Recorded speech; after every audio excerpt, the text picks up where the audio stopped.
Hey guys, James here, TCGU University, coming back at you with another deck profile from our campus championship from Final Destination this week. I was playing Sophitia. I really like Sophitia. She was one of the characters that I've never play tested, but always knew she was a character that I would enjoy playing. I just always felt like since I knew she was going to be that, I felt like I just never wanted to play her. It just always like outed me to never want to do it. But Campus Championship made me do it, so I did it. So let's get into this profile, guys. Okay, guys, like I said, I played Sophitia for our Campus Championship this week. Sophitia is a 6/28 with Earth, Life, Order. She has two abilities. R, after an attack is blocked, commit one of your opponent's foundations. You get to choose, and it's after any attack, yours or your opponent. So if you block really well, you commit all their good cards. If your opponent blocks you really well, you commit all their good cards, and you just make sure they never have good cards. And then E, this attack gets +2 or -2 speed. If it deals less than its printed damage, commit one of your opponent's foundations. Again, you get to choose. So basically, if played correctly on a lot of turns, you get to commit two things with Sophitia. It's really, really good. So let's get into the deck. I wanted to play it under life, so that's what I did. We're playing 2 Templar. Basically, block, commit something, half block, gain 2, draw 2. After you take the 2, after you take whatever from the other attack, you get to commit one of their foundations as well. So like it's commit 2, take half damage, take half of half damage, and draw 2 cards. Just really strong. We're playing a throw-based build, so having the ability to pick up our throws is very strong. So 2 Dark Tournament Looms, basically add momentum and draw a card. We're playing 4 Revoke, build easy and negate things. Oddly enough, I only saw this a couple of times for build turns and almost never to negate things. So, happens. 1 Swordfish, turns off 1 attack, so I don't have to worry about it. You can't block everything, guys. And then 2 Omega Sword and Elk Shield. This lets us commit more cards in our opponent's staging area, as well as making sure attacks deal less than printed on block by its static that says if you block with this, their attack still deals 1. And you're able to block with it from your staging area, so it means after you build it, you're kind of +1 hand size for a little bit till you use it. It's just really, really strong in her. I mean, it is her rare, so I would hope so. Her ultra rare, Providential Thunder. This card is extremely good. I wish I would have played 4 of it. I kind of chose not to because I couldn't find the 4th one, and I didn't want to go like digging through a bunch of things. So we just played an extra copy of one of their other attacks. But basically, E, discard momentum, which we played throw, so it's very easy to get momentum. Your opponent commits 2 foundations, and you flip one of their foundations. There were a lot of games where I committed 2 foundations and flipped a Sensimorals to where they weren't going to be able to ready foundations. And then it also has the ability to get +1 damage for each of your opponent's committed foundations. So you commit their entire staging on their turn, commit even more of it on your turn, and then pop them in the face with Providential Thunder for game. The 4th one I really felt like the deck needed because sometimes I just didn't see this card. We're playing 4 Death Valley Faceplant. This was the one where we added instead the Providential Thunder. It's a 5/3 throw with stun 1, 3 mid for 5. If this attack deals less than its printed damage, you gain 2 and commit one of your opponent's foundation. And commit one of the foundation in your opponent's staging area. So basically, if they block, you commit one with them. If it deals half, you gain 2, commit one with her. It's just really, really strong, as well as just being able to deal half because it's a throw. Like, keeping the pressure on by always dealing damage is very, very strong, in my opinion. It's one of my favorite mechanics in the game. 4 Heaven to Hell. It's a stun 1 throw, 4 diff, 3 high for 4. If it deals less than printed, you get to flip one of your opponent's committed assets or foundations.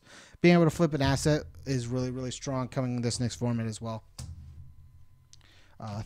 We're playing a throw build, so 3 Tombstone Stunner. It's a 3 high for 4. Can't leave your discard your card pool during the combat phase. If it's E, your next throw attack gets 2 damage, which a lot of these are throws, so you get to buff throws. And then if it's blocked, your next attack or your next card gets -2 difficulty.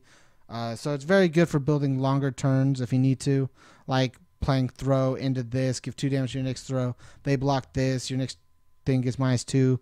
Basically making the Providential Thunder a 4 diff, so 4, 5, 6. There's a lot of advantage gained in trying to make sure your opponent wants to block and making sure that they can't. Like, there's just a lot of it. Then the last throw we're playing is 3 Sliding Ankle Breaker. It's a 2 low for 4, 4/3. It also cannot leave your discard your card pool during the combat phase. And then E, this attack gets +1 or -1 damage. This attack is blocked, gain 2 vitality. Basically with this, you can give this attack -1 damage, putting it at a 2 for 3. On half block, it still deals 2 as a throw. So instead of dealing 3, it deals 2. But basically, if it deals less than printed, you get to commit with Sophitia, which is just very strong. Just having the ability to go, well, I want to commit something right now, so I will. Then the last attack we're playing in the deck was Plant Barrier. Plant Barrier is really unique because we can partial block on the 0, be able to breaker 1, be able to commit one of their foundations because we block, be able to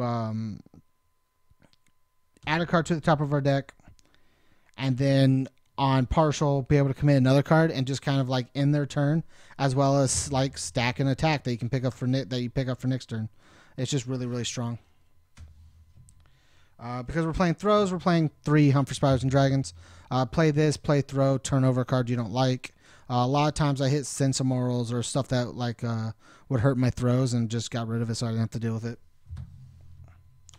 1, Reclaim What's Ours to get rid of things like Stop and get rid of things like Bang and things like that, just to make sure they can't stop us. They can't stop us, but they can't end our turn, and they can't do things like Toguro Brothers, our foundations. They can't do any of that, and we just make sure they get rid of it. 1 of Sun's Love. I think this card is a 1 of in every life character, any all character, any water character for no reason.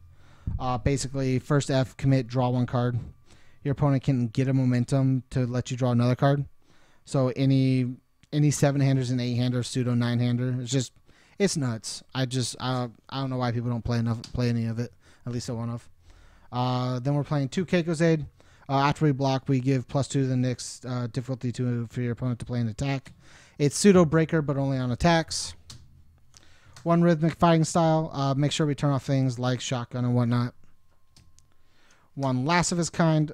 We pay life to make sure they hit us less hard, as well as triggering Sophitia with that. It's really neat.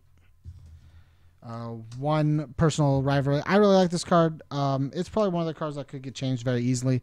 But basically, destroy, draw a card. Your next, if you attempt to block your opponent's attack, your block modifier gets -1, minimum of 0. So basically, you draw a cool card off the top of your deck and give -1 to your check, as well as getting the -2 speed from her, almost basically confirming that you're going to be able to block the next attack thrown. We're playing 1 Tank. Just the ability to turn off once per turn characters. A lot of the characters have cool once per turn abilities in the recent formats, like this Mitsurugi from the upcoming set has a once per turn. And it just being able to turn off once per turn just once slows down characters so much. We're playing 3 Pure and Holy.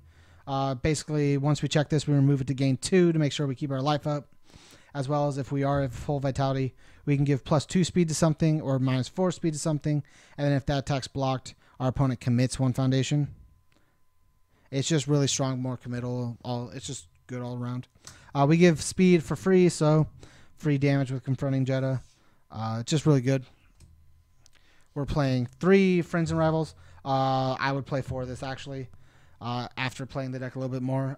Basically, after you play a card that shares 2 symbols with your character, like all of our throws that have Earth and Life, you get to commit 2 of your opponent's foundations, which just basically means play a throw, it has stun 1, commit 2 more cards. If you have any number of these, commit their entire staging area as much as you can.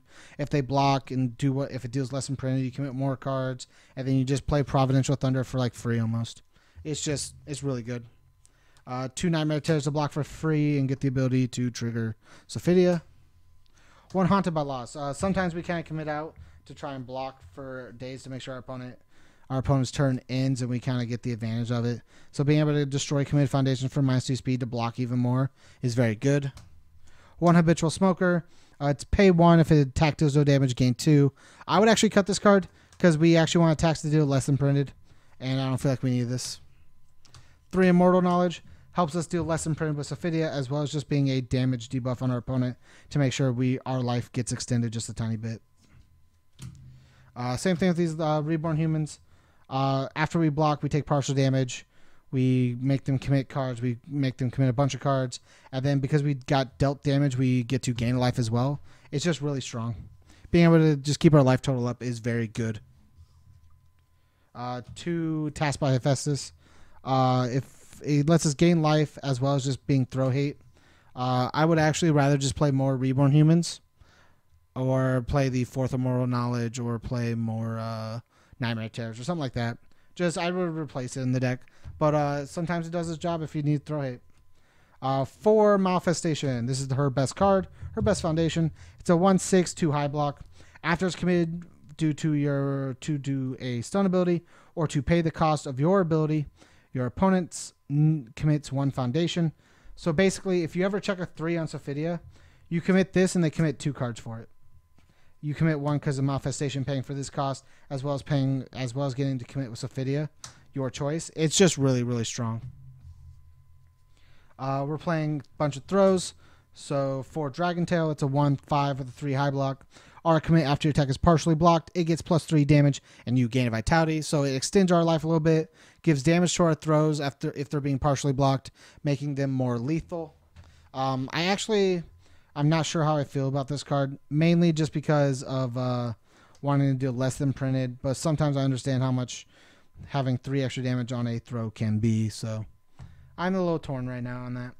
And then the last card is 3 Devotion of Justice. It's a 0/5 spam with a 3 high block that says E flip gain of vitality. It's an easy target for destruction if you ever need to destroy something, as well as an easy target for committal after it's been flipped. And it just kind of extends our life total just the tiniest of bits. Thanks again for checking out the profile, guys. If you like my Sophitia deck, make sure to let me know down in the comments down below.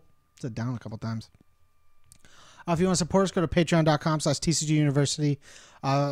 Throw us any amount of money you want. We super enjoy it. If you don't have the ability to, don't worry. Even though everybody who does support us on Patreon does get that content 1 week early, a week later, you will get everything on YouTube. So don't worry. That content is not going to miss. You're not going to miss the content. It's going to come. It just Patreon wants to help us, and we want to help them as much as they're helping us. So like always, guys, make sure to like, comment, share, subscribe. Hit the notification bell just to make sure you keep updated when we post videos. These are all going to be going out, how they normally do. So thanks for checking it again, guys, and stay learned.